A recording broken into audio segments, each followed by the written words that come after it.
Voice America Talk Radio Network is the worldwide leader in live internet talk radio. Visit voiceamerica.com. The views and ideas expressed on the following program are strictly those of the host or guests and do not necessarily reflect the views and ideas held by the Voice America Talk Radio Network, its staff, and management.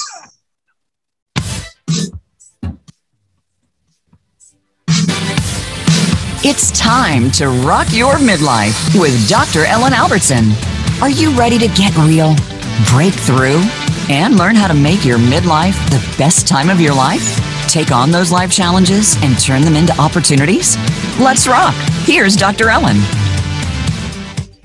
Hey, everybody. Dr. Ellen here, the Midlife Whisperer. Thank you so much for joining me today and my beautiful guests, because we have an amazing show for you. We're going to be talking all about loving, supporting, and embracing your incredible midlife body. So if you are struggling with your body, with body image, wondering how you can thrive through menopause and through midlife, well, this show is going to give you some incredible resources, because we have guests who really are going to help you take control of how you age, feel younger, stay active, and thrive rather than just survive as you surf menopause and beyond.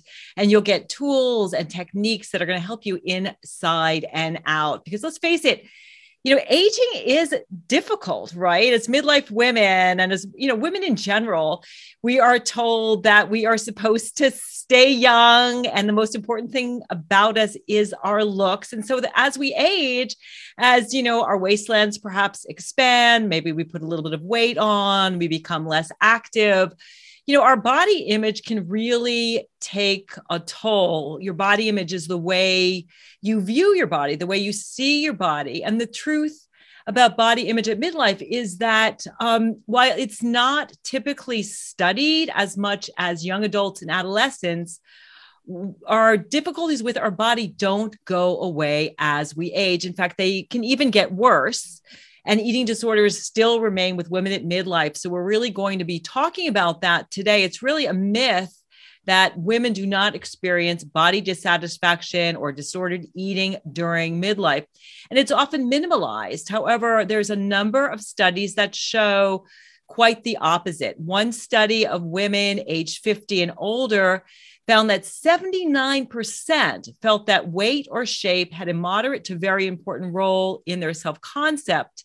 And yet another study found that 88% of women ages 50 and older were dissatisfied with their body size. So it's a real kind of conundrum, because our bodies are changing, our desire to look a certain way remains, and we need to find new ways to feel good about our bodies. But I know what I'm experiencing. I was in a yoga class the other day, and I was having some personal struggles with my body.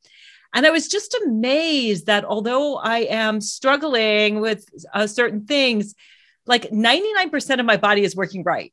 I was going through these poses that I've been doing for pretty much my whole life. And the incredible thing is you have 32 trillion cells in your body that are all working together to keep you alive. So I want to, give you a couple of suggestions. The first is to really focus more on function rather than form.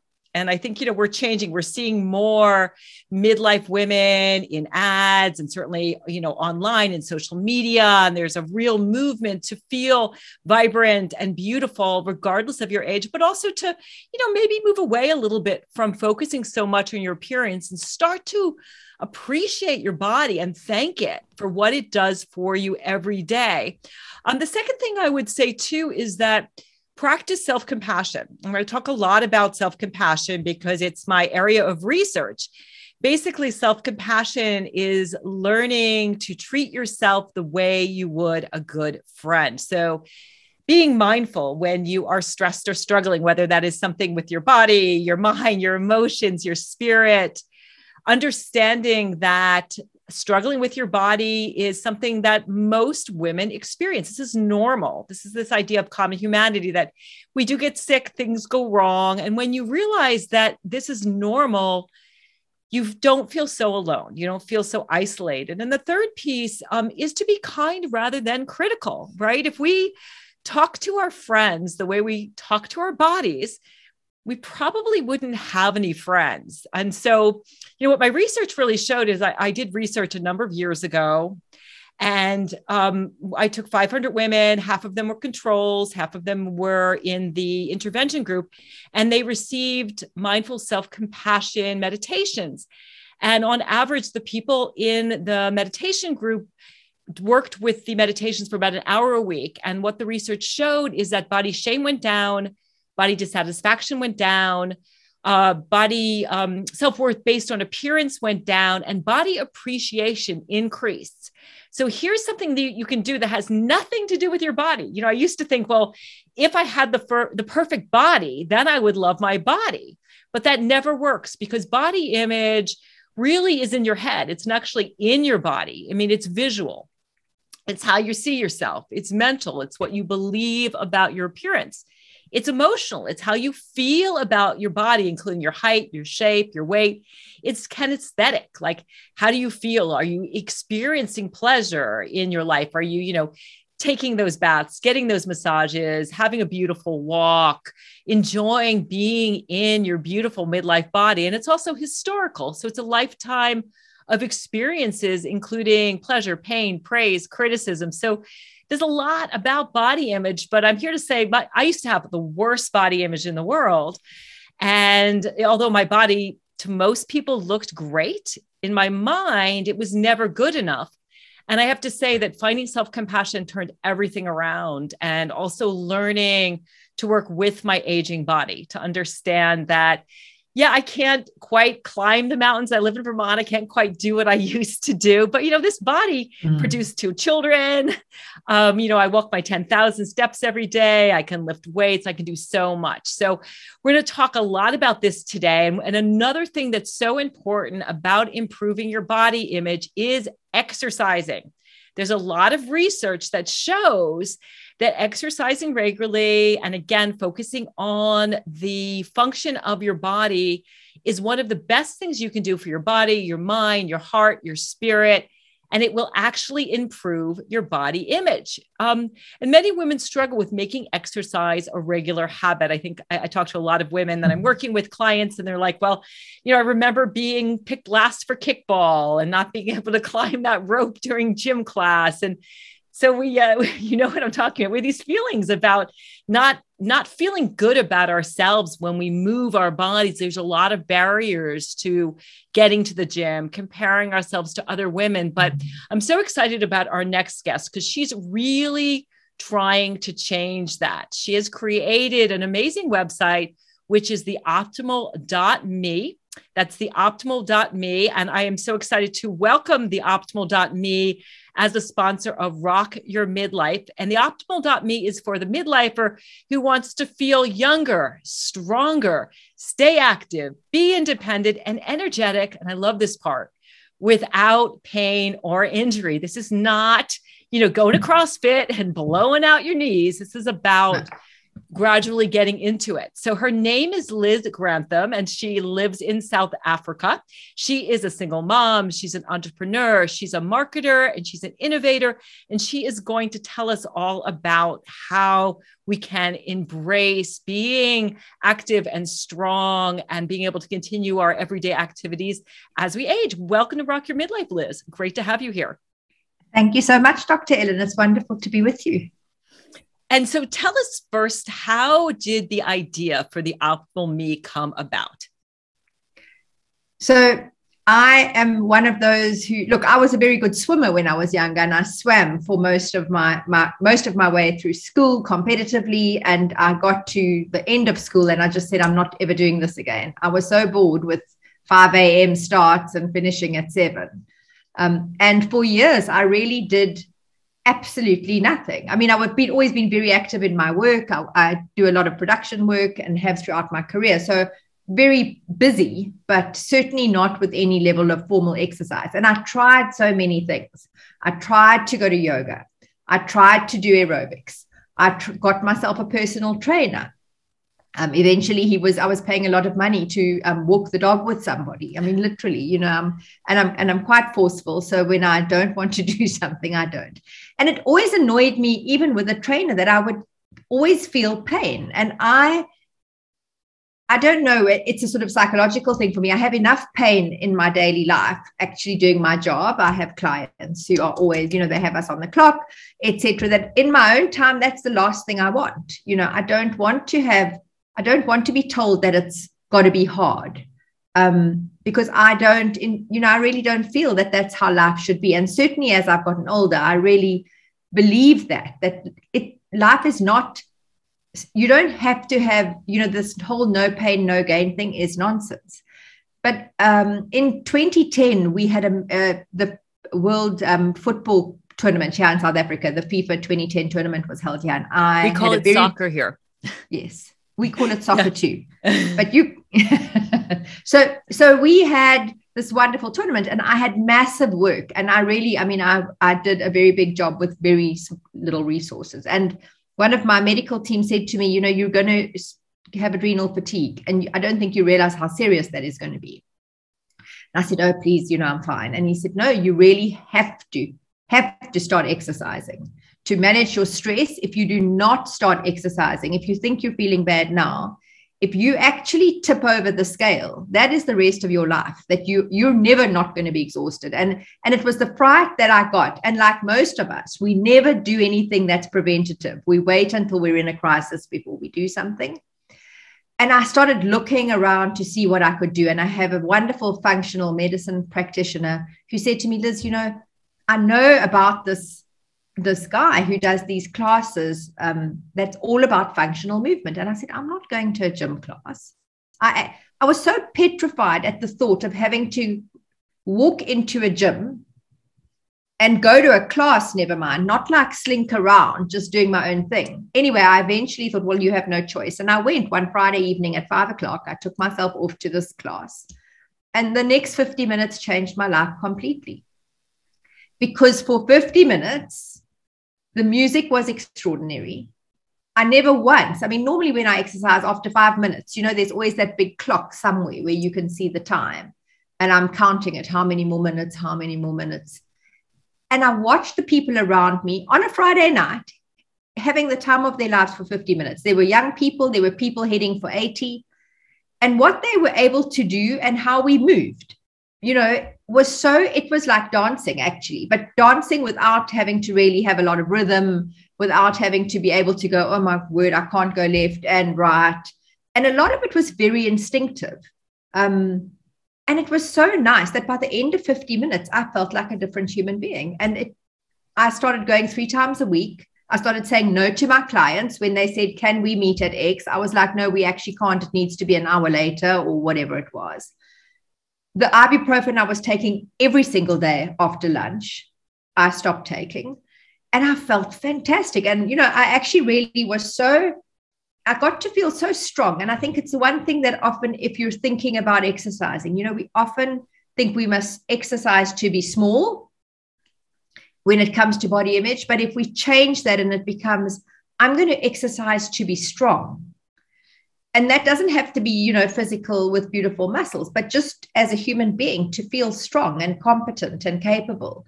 I think sometimes that also creates a shift because, you know, we need to be strong in life, you know, and we want to be strong. Strong is wonderful. So I think that, and strong isn't hard, you know, it's still a softness. I think that he actually taught me in those classes. And then I traveled an enormous amount. And what I was saying to you earlier is I was in Barcelona at this big Mobile World Congress, and I'd had a long haul flight, and I just felt awful. And I thought, you know, if I could just do a class right now, if only I had Yanni in my pocket, I would actually be able to feel great and ready to, in a different kind of time zone, be at my best. And I sat in that hotel room and I thought, you know what? I know about advertising. I know about digital. I know about all these things. I'm actually going home to go and build this platform, because if I need to have this, I'm sure that there are hundreds and thousands of women like me who will look for the same thing. Yeah, and so that really is it.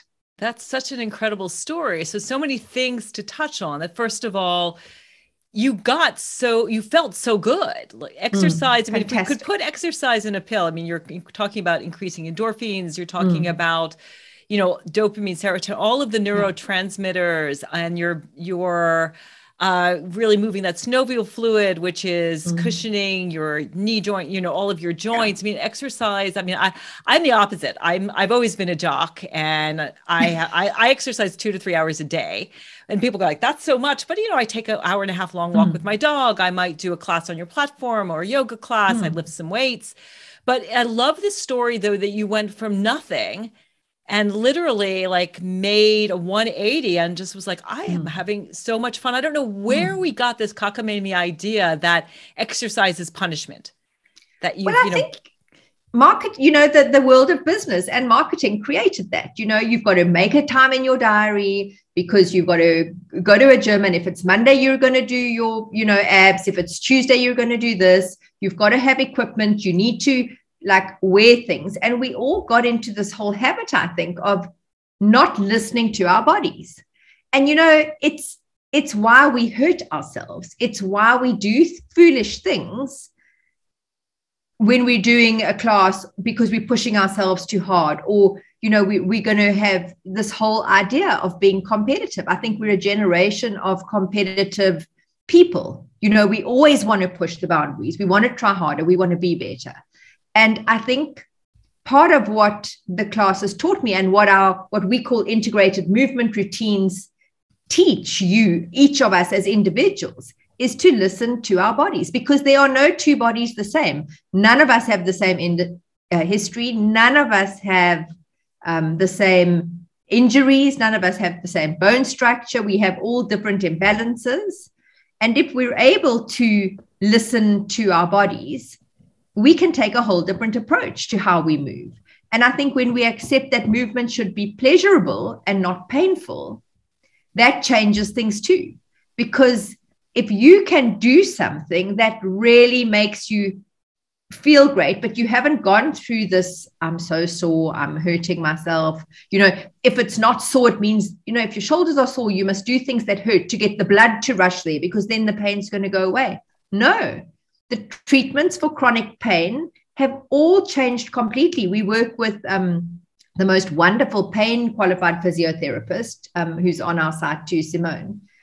She's just got new programs approved from the university in Perth that are for chronic pain sufferers. They're getting rid of all the medications, even in the UK now, that, they are no longer prescribing ibuprofen, anti-inflammatories, etc.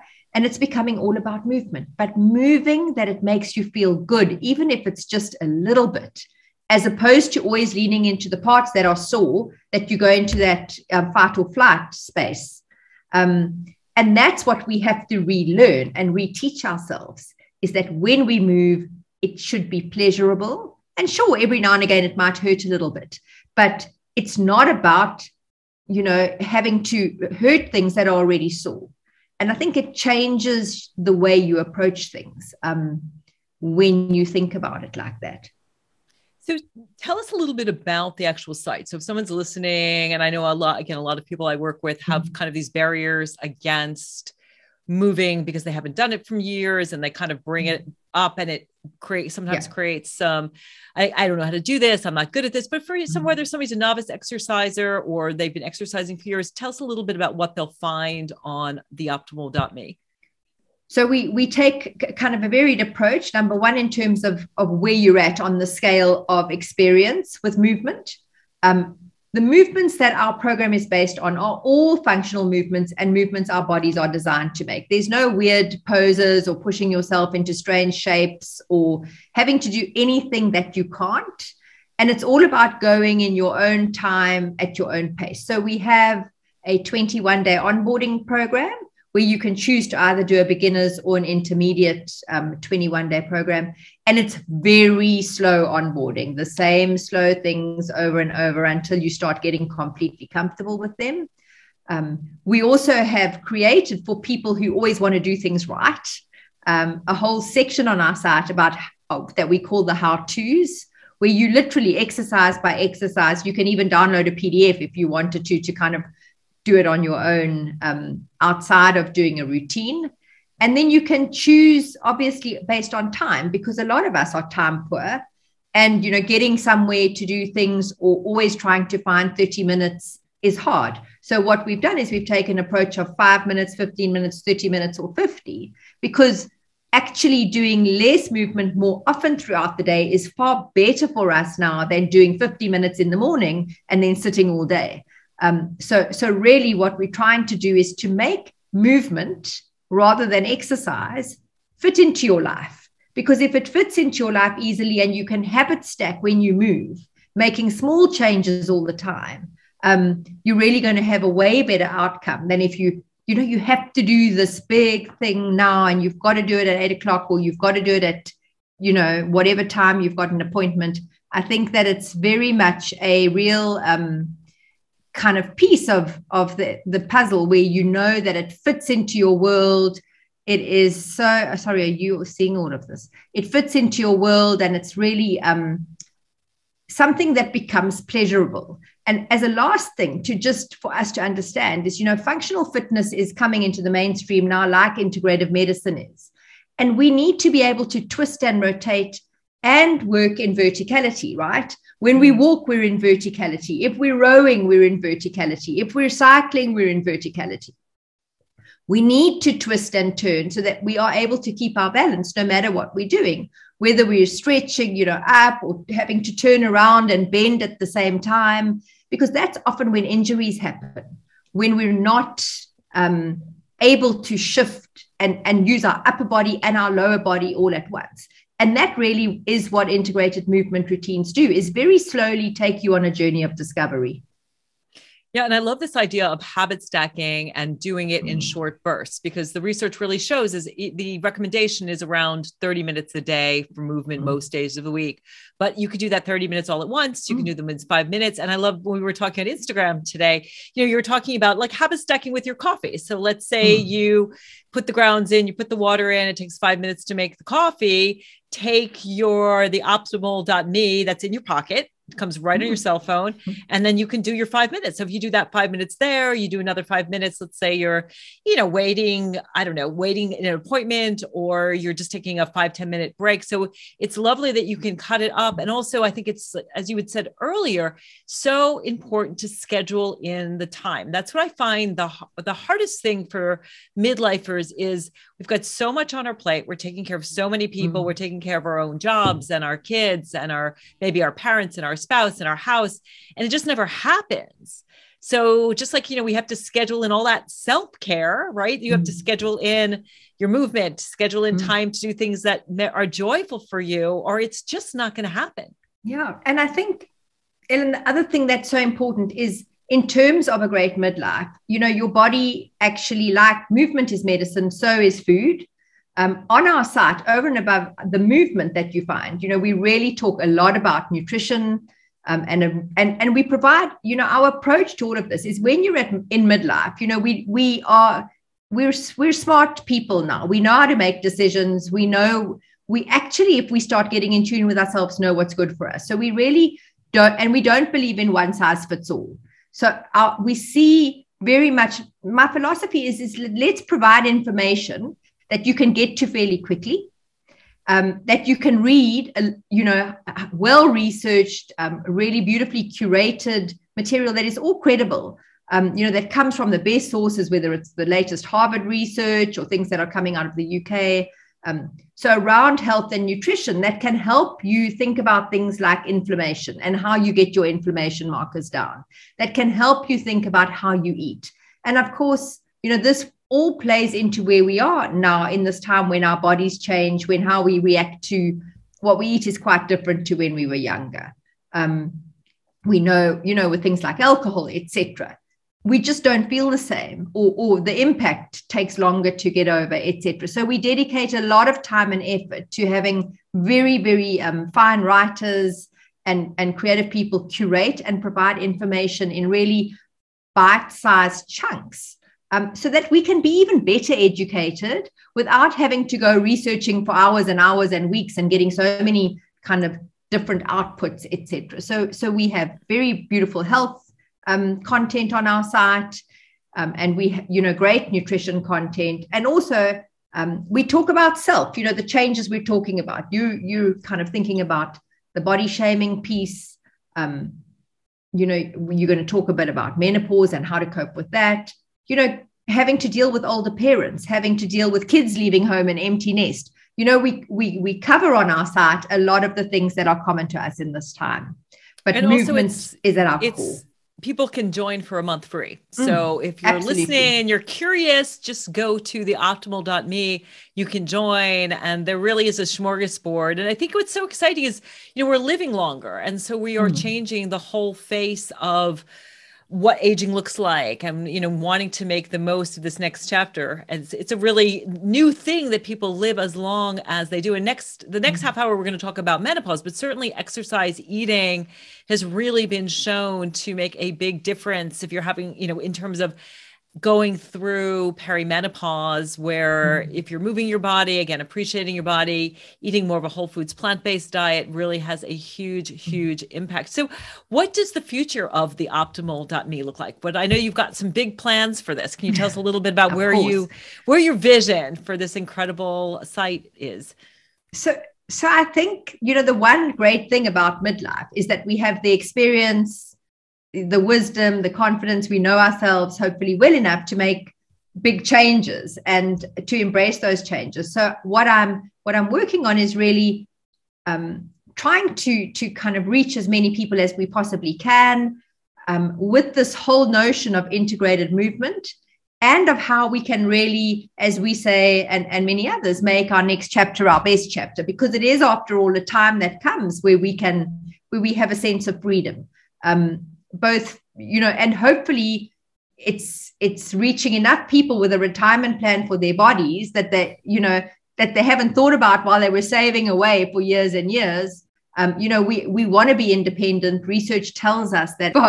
My man and I are looking to make it to 100. So that's kind of the plan, but that really starts. And if you're listening, wherever you are at, get rid of the shame, get rid of the blame. I think people beat themselves up. Like, do it. Love yourself to health. That was a huge shift for me. I was one of those personal fitness trainers, those women with the 20-pound dumbbells, squatting, leading group exercise classes, really pushing my clients, kind of like, I don't like Jillian Michaels, and pushing people. That's sort of no pain, no gain, but it's actually dangerous to do at midlife. And your site is actually a wonderful way for wherever people are at to start. So I encourage you to go to the optimal.me.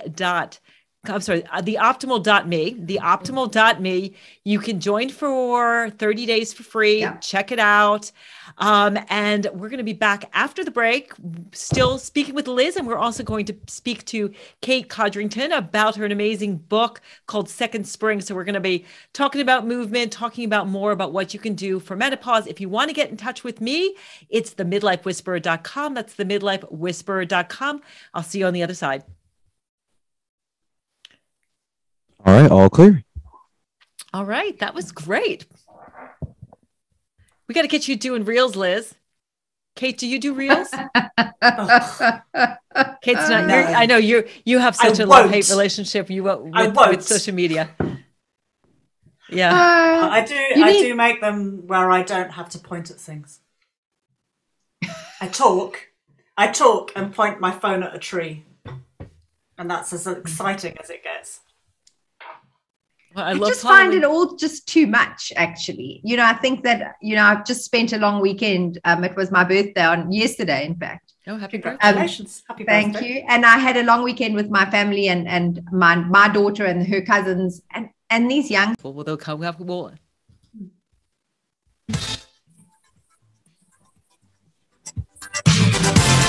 you are listening to Rock Your Midlife with Dr. Ellen, the Midlife Whisperer. Have a question for Dr. Ellen or her guests? Join us on the show at 866-472-5788. That's 866-472-5788. Now back to the show. Here again is Dr. Ellen, the Midlife Whisperer. Welcome back to Rock Your Midlife. Thank you so much for joining us. This is really the highlight of my week. I look forward to this hour and just meeting amazing guests, sharing their stories, sharing wisdom so that we can all rock midlife, because let's face it, we are really changing. Each and every one of you who is listening, all of us together are really changing the way we view midlife. That we're saying we want to be seen, we are beautiful, we are smart, we are capable, we're here.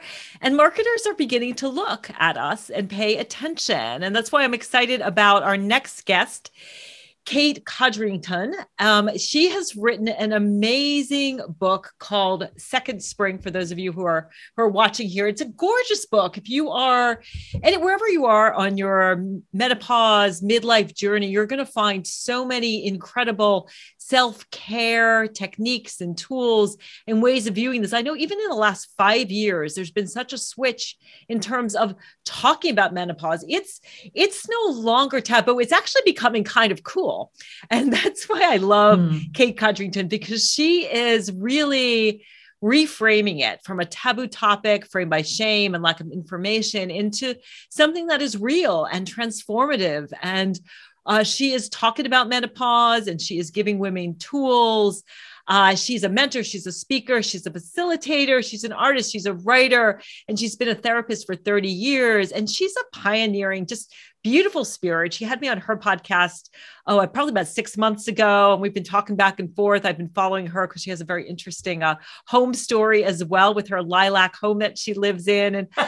And just have to say, she's also the host of an Inside Job podcast. And she also creates multi-level textile art projects. And she's a seasoned yoga teacher. Well, welcome to the show, Kate. I'm so thrilled that you are here today. Thank you so much. It's a pleasure to be here. And I love how we are all talking the same language, but in different areas. You know, we're all talking about pleasure, about making small changes, about finding our way to grow and flourish in our midlife. And it's just beautiful to be with my people. Hello, people. Yeah, and every single one of us that does it, when we each do that, and we show up and we say, you know, I am proud of my age. I am proud of who I am. I'm not, you know, ageism is one of those isms we don't talk about, but each of us that shows up, I think we all give each other permission to shine. So before we dig right into your book and your work, I know that you've got a question for Liz.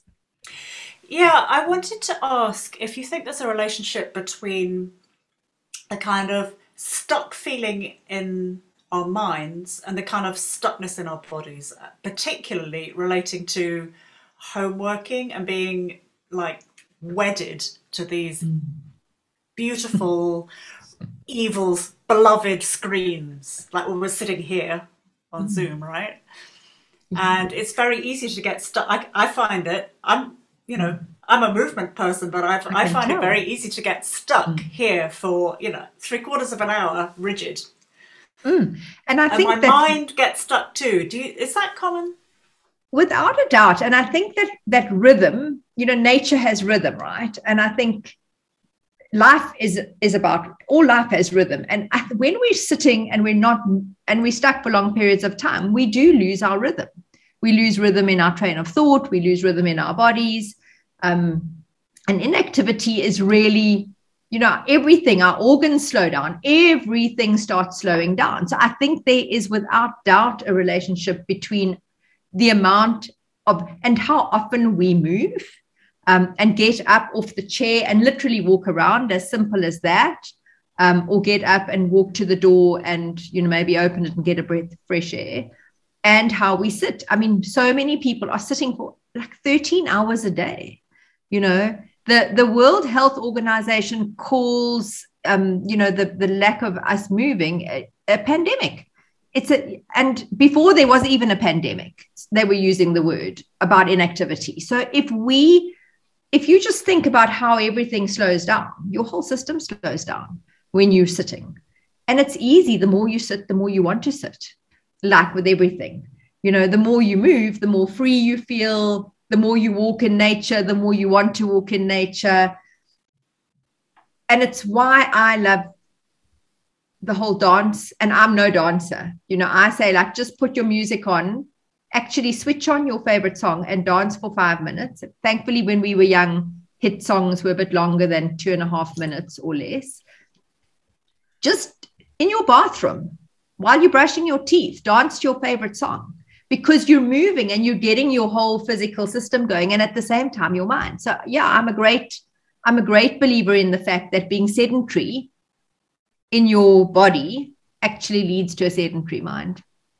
Well, certainly we are using our cardiovascular system, and we are oxygenating our brain and getting blood to the brain when we're moving, and the body keeps score. So emotions are felt experiences in the body, and there's certainly a huge body-mind connection. Awesome question. So let's switch gears and talk about what's becoming one of my favorite topics to talk about here on Rock Your Midlife is menopause. And I know this is changing, but why, initially is there so much fear around menopause? Well, first, there's fear because we're told that we should be afraid. All the headlines, I mean, there's a huge amount of awareness growing. We've opened the closet, we've opened the cupboard doors, and oh no, peri-menopause has come out and we can't get it back in now, okay?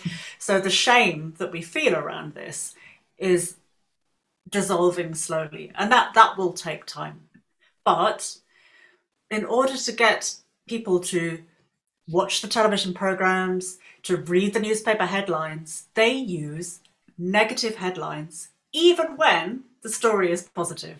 It's absolutely insane. So we're told to be afraid, and so we're afraid. And we go, I mean, this so relates to what you were talking about earlier. We hold our breath, we hold our bodies tight, our organs suffer, our circulation suffers, it has a whole physiological effect. Yeah, well, that's all part of this. If it bleeds, it leads culture. No pun intended with the bleeding, but this negative news media, that's why it's so great to be able to have podcasts and even social media where people can come out and not have everything be negative. Yeah. And these headlines are created that way because it's our human nature to pay attention to warnings.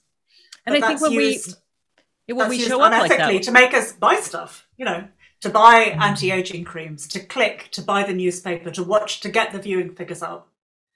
And I think also control us too, right? When we're in fear, then your critical thinking skills kind of go offline. You're kind of worrying about safety, and it really changes the way that you function. And I think also this sort of fear, also so many women are afraid of it when this is just normal. Like I had some hot flashes and it wasn't like a total breeze, but it wasn't this horrible experience. And I think it's like a fait accompli if we expect that menopause is going to be so horrible, so difficult, the worst times of our life. Well, is it no wonder that it shows up, which is why Second Spring is so awesome, because you're looking at it as a positive transformation. Yeah. Absolutely. And about 25% of people don't experience severe menopause symptoms. So it's by no means a terrible thing.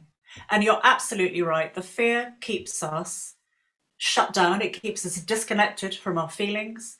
It keeps us disconnected from each other, from our communities, and keeps us quiet, And it disconnects us from our needs as well. Because if I'm afraid and I feel that I have a deficiency and I'm broken at 45 or 55 or whatever, then it makes it really hard for me to ask for help from my physician or my complementary therapist or my trainer or whatever. It keeps us shut down and isolated. So what can we do to change the suffering that so many women are experiencing? Well, first off, to understand that it's not a deficiency, but a gateway to a new way of being. So by letting go, it's asking us to let go of ways of being that don't serve us anymore. To kind of take a report card of our lives, and what's worked, and there are a lot of relationships that break down through these years. There's a lot of people who change jobs. There's a lot of habits that are required to be changed. And when we're able to do this, when we're able to reflect and slow down and let go, we can move into a new phase of life, of second spring of post-menopause, where we care a lot less about what people think.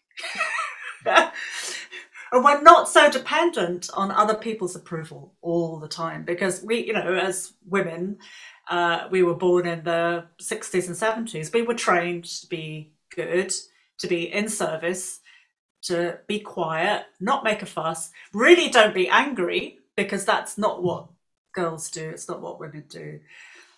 So we have a lot of stored up anger and resentment going on, because we've been behaving so well and looking after everybody else all these years, you know. And this gets pathologized into this awful depression, or this awful anxiety, or this awful rage that perimenopausal people. But, you know, it's not surprising we're pissed off, right? And we don't have an outlet. We're not given permission to have that outlet. And I think, you know, it's very interesting that women at midlife have the highest rate of depression for any group according to gender and age. It's like 12%. So, you know, it's up there, you know, with breast cancer, 1 in 8 of us are walking around with depression, and they don't know if the depression is because of the changes in hormones or it's because of the side effects that, you know, perimenopause can cause. So I'd love for you to share some of your best techniques. I know you have the seasonal approach to I know you're very much in touch with the earth. I caught your Earth Day live on Instagram, which I love. And I love that about you, that you are so in touch with the earth. And I'm a big fan of grounding and gardening and just being out in nature. What are some real practical earthy things that women can do if they are going through perimenopause? I want to say too, if you're listening, perimenopause happens sometimes 10 years before you actually officially go into menopause, which is 12 months after you've had your last period. Thank you for defining the terms. I always forget to do that. So people might be experiencing changes maybe in their late 30s, you know, and typically we don't expect, we understand that menopause is something that happens to old people over there, them over there, and not to me, you know. So when people experience feeling vulnerability psychologically and emotionally, they think that it's something else, and they don't expect it to happen. Anyway, what did you ask me? You asked me about tips, I asked you just some specific tips that I asked you to sort of talk a little bit about your seasonal approach that you bring, and how does it help people? So some practical things that women who are experiencing. And I mean, the seasonal thing is just understanding that we have, you know, our sort of our soul nature, our intellectual nature, but we're also animals. And another thing we've talked a lot today about screens being good and screens being useful, but then also needing to get away and connect with the earth and realize that we're part of nature. And this is a natural process that happens to most women most people who are in female bodies over the course of time that's normal. So what can people do to help them through the transition? Let's talking about rhythm, right? Mm-hmm. So we have this natural expansion and contraction rhythm that goes on, and it happens in the menstrual cycle, where we become more expansive towards ovulation and contract more. We have this expansion as well through our teens, 20s and 30s. We're expanding, getting more engaged in life. And then we're contracting and getting more reflective and quieter in perimenopause and menopause. And this is normal. This is how it's supposed to be. The difficulty is that we don't expect it, and that we're not allowed to withdraw into ourselves, because we're so drawn into caring for other people and getting on and being this toxic productivity that we always have to be out there and on it.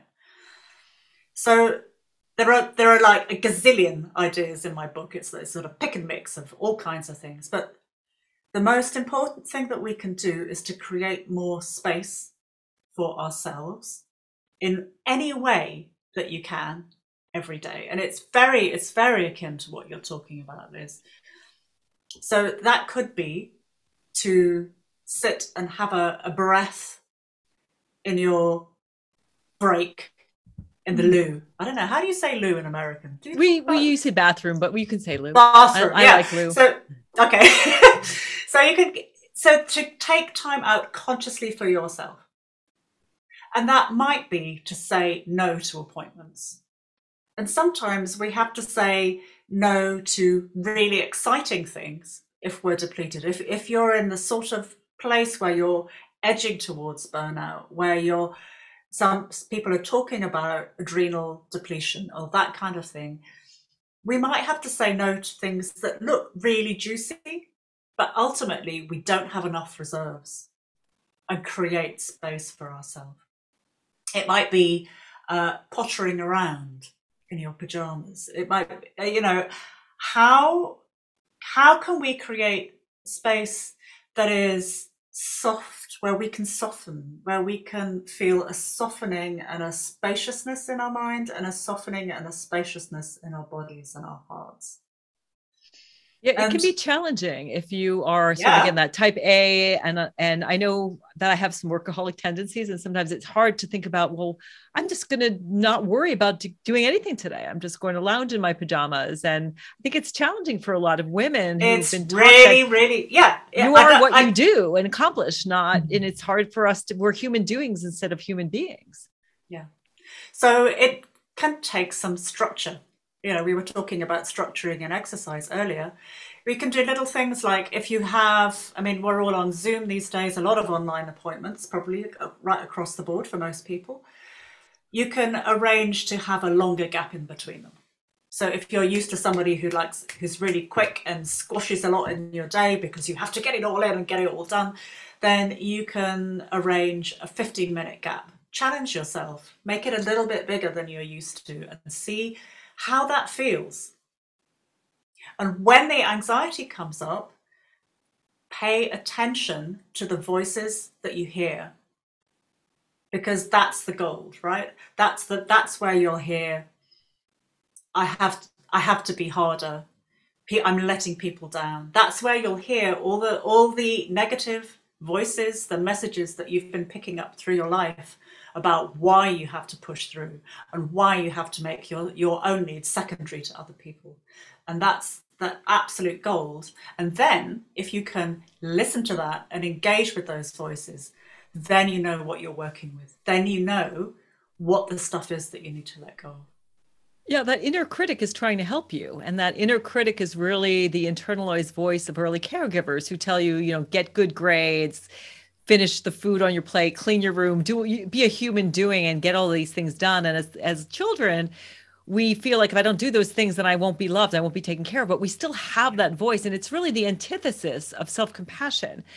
So you might want to just explore, what does my self-compassionate voice say? The voice that says, I love you and I don't want you to suffer and I'm here to support you. What do you need right now? And I think part of it is just getting quiet, which is so hard to do because we're, as John Kabat-Zinn says, we're driven to distraction. We've got these wonderful cell phones and we've got our, a fitness instructor. We can have any amount of information, but they are constantly pushing our dopamine to pick them up. How many people have liked me? Who's texting me? Who is emailing me? And I think we need to put them down and just say, I'm going to find 15 minutes to do nothing and just be quiet, just be in silence. Which I think it's very interesting. We all have our own kind of combination that will help with that. So some structure.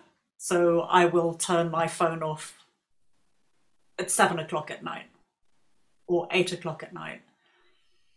But to also have softness and permissiveness within that, so that when we fall off the wagon and we think, oh, nobody loves me, I have to look at Instagram to get my gratification, like we all do, then we can forgive ourselves for it and we can allow ourselves, oh yeah, okay, that's okay. And we all have also our different voice of compassion. Somebody might have their mum. For some people, that would just be so impossibly traumatizing that it wouldn't work at all. So you might have your best friend or your spiritual guide or Jesus or the angel Gabriel or whatever, or the cat next door. It doesn't really matter as long as, because it's all you, shh. It's all the goodness that resides in us which is quite hard to access sometimes. So sometimes it's great to outsource it, not to the cat next door. It's not a very nice cat. But. Yeah, that's fantastic. So imagine that you had, I always tell people, imagine that if you had a wise friend and what would she say to you? Or if you had a friend who was going through the same thing, what would you say to them, and sort of finding that voice. So how do people prepare for perimenopause? I mean, we don't have you don't get like a survival kit. Your book, of course, is a good thing, but someone who is in her late 30s, early 40s, wondering, is this I get a lot of people saying, is this the change? Am I going through it? How do people gracefully prepare and start to enter this journey? Well, you have anybody who has a menstrual cycle has a secret tool already, all laid out from them there, that will prepare them for perimenopause, and that's to track their menstrual cycle, which just means to notice their mood, their feelings, and energy. That's a great tip. Just looking at your premenstrual phase, what triggers you and what soothes you, will help you to understand what you need to work on and nourish in your perimenopause.